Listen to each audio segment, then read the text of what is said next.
मुझे नहीं पता ये मैंने क्या देख लिया है। मुझसे तुम लोग बिल्कुल भी ना पूछना कि ये अभी रात को क्या हो गया। I mean, इस तरह के नॉकआउट मैचेस मैंने कभी एक्सपेक्ट नहीं किए थे। मतलब एक ही रात में हमें ब्राजील वर्सेस जापान का इतना बैंगर गेम देखने को मिल गया, जिसमें जापान को तो भाई मैं और कुछ बोल नहीं सकता।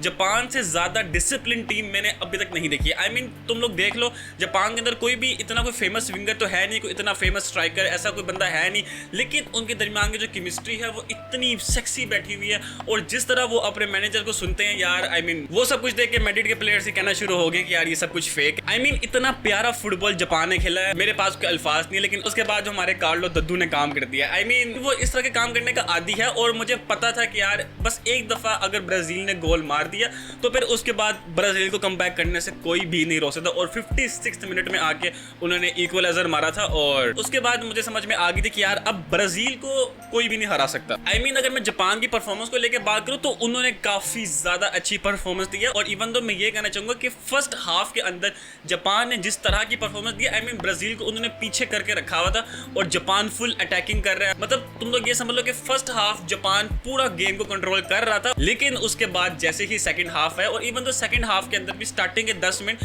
जापान ने अच्छा खासा कंट्रोल किया था, लेकिन बीच में ब्राजील के अटैक्स आना शुरू हो गए थे और समझ में आ गई थी कि यार कार्लो दद्दू ने इनको क्या टैक्टिक्स दी हुई हैं। और फिर उसके बाद 56 मिनट में मुझे पता था कि यार जापान की इस लो ब्लॉक टीम, मतलब उन्होंने एक गोल मारने के बाद वो उतरी पूरा गंदे वाला हराम बोल कहने में। I mean, आर्टेटा और सिमियोने वो देख के कह रहे कि यार ये मेरे ही शागिर्द है। और इतनी ज्यादा ऑर्गेनाइज हराम बोल, I mean, एटलेटिको मैड्रिड की इतनी ऑर्गेनाइज नहीं होती। हाँ, आर्सेनल की तुम लोग कह सकते हो कि यार काफी ज्यादा ऑर्गेनाइज हराम बोल होती है, लेकिन जापान जिस तरह हराम बोल खेल रहा था, मतलब अगर तुम लोग जापान के इस मैनेजर को उठा के आर्सेनल टीम में फेंक दो तो वो आर्सेनल को चैंपियंस लीग जितवा ही देगा। और हमारे कार्लो दद्दू ने जो एक टेक्टिकल चीज की थी कि आप जितने ज्यादा प्लेयर्स हो सके उतने ज्यादा प्लेयर्स अटैकिंग में डालो, ताकि उसकी वजह से जापान जो कि अपने ऑलरेडी लो ब्लॉक में खेल रही है वो मजीद पीछे हो जाए और ब्राजील के प्लेयर्स मजीद आगे आ जाए। उससे क्या होगा कि ब्राजील अगर अपने क्रॉसेस डाल रही थी और वो फेल हो रहे थे तो वो सेकंड बॉल ब्राजील को ही मिल रही थी। और ब्राजील ने जिस तरह अपना पहला गोल मारा था, I mean, मुझे पता था कि यार ब्राजील इसी तरह का ही गोल मार सकती है जापान के इस लो ब्लॉक के खिलाफ। अब इस गोल को हटा के कैसेमीरो की वैसे पूरी गेम के अंदर कोई इतनी अच्छी खासी परफॉर्मेंस नहीं आई और फर्स्ट हाफ के अंदर तो बिल्कुल भी परफॉर्मेंस नहीं आई। I mean, 3-4 दफा तो उसने बॉल लूज कर दी, लेकिन यही कमाल है हमारे कार्लो दद्दू का कि उन्होंने कैसेमीरो के ऊपर बिलीव किया और उसको दोबारा सेकंड हाफ में भेजा और अच्छा खासा टाइम दिया। अब सेकंड हाफ के अंदर ये जिस तरह की गेम चल रही थी तो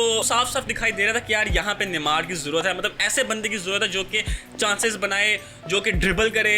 और जब मैंने देखा कि यार कार्लो दद्दू ने नेमार को लेकर नहीं आया और उसकी जगह मार्टिनेली को लेकर आ गया, तो भाई ये काम सिर्फ और सिर्फ दद्दू ही कर सकता है। और उसके बाद जो नेमार का रिएक्शन था वो भी मुझे काफी ज्यादा अच्छा लगा। I mean, वो टीम के साथ अच्छा खासा सेलिब्रेट कर रहा है और मैच के बाद उसने कहा था कि I am fully ready for team, उनको जब भी मेरी जरूरत पड़ेगी। और कार्लो दद्दू ने भी यही कहा था कि अगर गेम एक्स्ट्रा टाइम पे जाता तो उन्होंने 100% नेमार को सब करवाना था। और भाई राफिनिया के इंजर्ड होने के बाद जो लोग कह रहे थे कि यार अब ब्राजील काफी ज्यादा स्ट्रगल करेगी, भाई ये रयान बंदा जो आया एक तो 7 फुट का दाना भाई ये, और जो ड्रिबल निकाले, जो पासेस निकाले, I mean, वो देख के मैं गीला हो गया था यार कसम से। और अब अगर मैं बात करूं हमारे प्यारे विनी जूनियर की, तो भाई जैसे ही विनी कार्लो के अंडर आता भाई उसके अंदर का प्राइम नेमार जाता था। I mean, इसके अंदर भी उसने इतनी ज्यादा अच्छी परफॉर्मेंस दी थी और वो एक गोल जो वो ड्रिबल करता हुआ लेके जा रहा था वो इस वर्ल्ड कप का बेस्ट गोल हो सकता था, लेकिन अब वो अनफॉर्चुनेटली यार वो पोल को लग के वो बाहर हो गया था। लेकिन इसी चीज से तुम लोग अंदाजा लगा सकते हो कि विनी इस ब्राजील टीम का कितना ज्यादा इंपॉर्टेंट एलिमेंट है। और कार्लो की मुझे एक चीज बहुत ज्यादा अच्छी लगती है कि यार वो जिस तरह विनी का इस्तेमाल कर रहा था, it's just mind blowing. I mean, game के बीच में आके उसने विनी को सेंटर में पुश कर दिया था, लेकिन बाद में जाके उसने विनी को बिल्कुल वाइड कर दिया था। ये चीज मुझे बहुत ज्यादा अच्छी लगी थी। अब उसके बाद अगर मैं दूसरी गेम के बारे में बात करूं जो कि जर्मनी और पैराग्वे की हुई थी, तो वो गेम मुझे कुछ इतनी खास अच्छी नहीं लगी थी, लेकिन पैराग्वे ने जर्मनी को बाहर कर दिया। इससे ज्यादा बड़ी और कोई न्यूज नहीं हो सकती। I mean, जर्मनी ने 2014 के अंदर जब से अर्जेंटीना को हराया उसके बाद जर्मनी का ऐसा डाउनफॉल आया है। I mean, पिछली दोनों दफा if I am not wrong वो ग्रुप स्टेजेस में से ही बाहर हो रहे थे और यहाँ पे आके राउंड ऑफ 32 के अंदर पैराग्वे से बाहर हो गए। और इन माय ओपिनियन जर्मनी का बाहर होना बनता था। I mean, अगर तुम्हारी टीम में मुसियाला, काई हावर्ट्स, किमिच, फ्लोरिन विर्ट्ज इस तरह के प्लेयर्स है और उसके बावजूद अगर तुम लोग 120 मिनट के अंदर गोल नहीं मार पा रहे तो भाई फिर तुम लोग डिजर्व भी नहीं करते।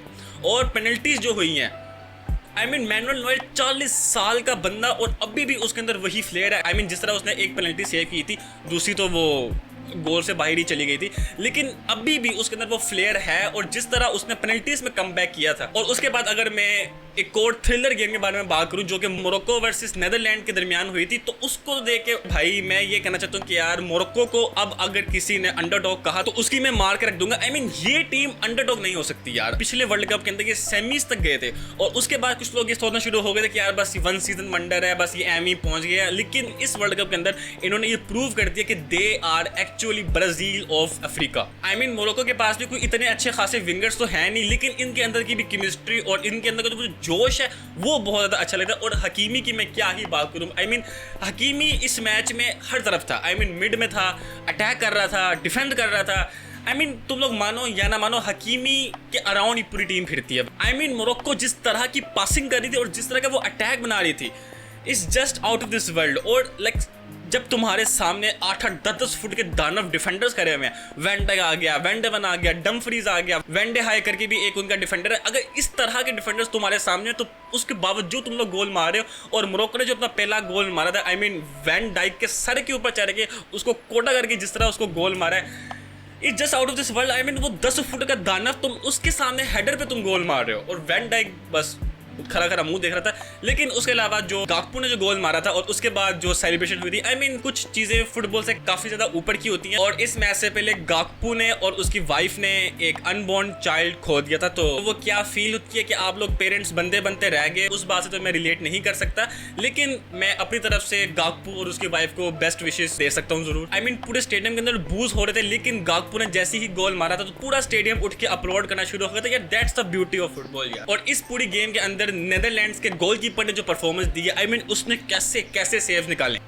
जोजे मुरीनियो, आपसे एक ख्वाहिश का इजहार है कि आप पापा पेरेस को कहो कि 150 मिलियन की बेट नीदरलैंड्स के गोलकीपर के लिए ही करें। और मोरक्को को लेकर मैं ये कहना चाहता हूँ यार, ना तो ये खुद वर्ल्ड कप जीतते हैं और ना ही दूसरी टीम को जीतने देते हैं। पुर्तगाल के खिलाफ इन्होंने जिस तरह गोल मारा था, और अब इस मैच के अंदर इन्होंने जिस तरह 90+1 मिनट में, आई मीन 90+1 मिनट में आके तुम लोग गोल मार रहे हो। और नीदरलैंड जिस तरह गोल मारने के बाद प्योर हराम बॉल पे आ गई थी, और वो कर भी सकती है यार। उनके पास जिस तरह 10-10 फुट के दानव खड़े हुए हैं, वो अच्छा खासा हराम बॉल कर सकते हैं। लेकिन मोरक्को एट द एंड जीत गई है। और मोरक्को और नीदरलैंड का जो पेनल्टी शूट आउट हुआ था, वो तो मुझे ऐसा लग रहा था कि यार दोनों टीम बस हारने के लिए आई हुई है। आई मीन हकीमी ने मिस कर दिया, हर बंदा मिस कर रहा है। और उस पेनल्टी शूट आउट के अंदर भी नीदरलैंड्स के गोलकीपर ने 2 पेनल्टी सेव कर दी थी। और दूसरी पेनल्टी तो वो तो मैं कहता हूँ इससे ज्यादा बैड लक और किसी के साथ नहीं हो सकता कि यार शूट रोकने के बाद उसकी अपनी ही टांग लग के वो गोल के अंदर चली गई। आई मीन इससे ज्यादा बैड लक और नहीं हो सकता। लेकिन खैर मोरक्को को देख के तो मुझे अब अपनी फिक्र लगना शुरू हो गई है, हमसे तो कॉन्गो ही नहीं हराई जाती यार। लेकिन खैर आज के लिए बस इतना ही। अब वैसे ही जो मेरा नया चैनल है, इसकी थोड़ी बहुत इंट्रोडक्शन मैंने वो पुर्तगाल वाली वीडियो के अंदर मैंने की हुई, जो कि मैं पुर्तगाल के मैच से कुछ टाइम पहले अपलोड करूंगा। वैसे अगर मैं इस वीडियो के अंदर तुम लोगों को थोड़ा बहुत कुछ बताऊं, तो ये जस्ट मैंने अपने अंदर का जो एक पागल फुटबॉल फैन है उसको कंपनसेट करने के लिए ये चैनल बनाया है। लाइक इसके अंदर तुम लोगों को एक unfiltered version of myself मिलेगा। आई होप आपको आज की वीडियो पसंद आई होगी। आइए तो हमारे इस चैनल को सब्सक्राइब कर दें, और मैं मिलता हूँ आपको अपने किसी नेक्स्ट वीडियो में। तब तक के लिए अल्लाह हाफिज़।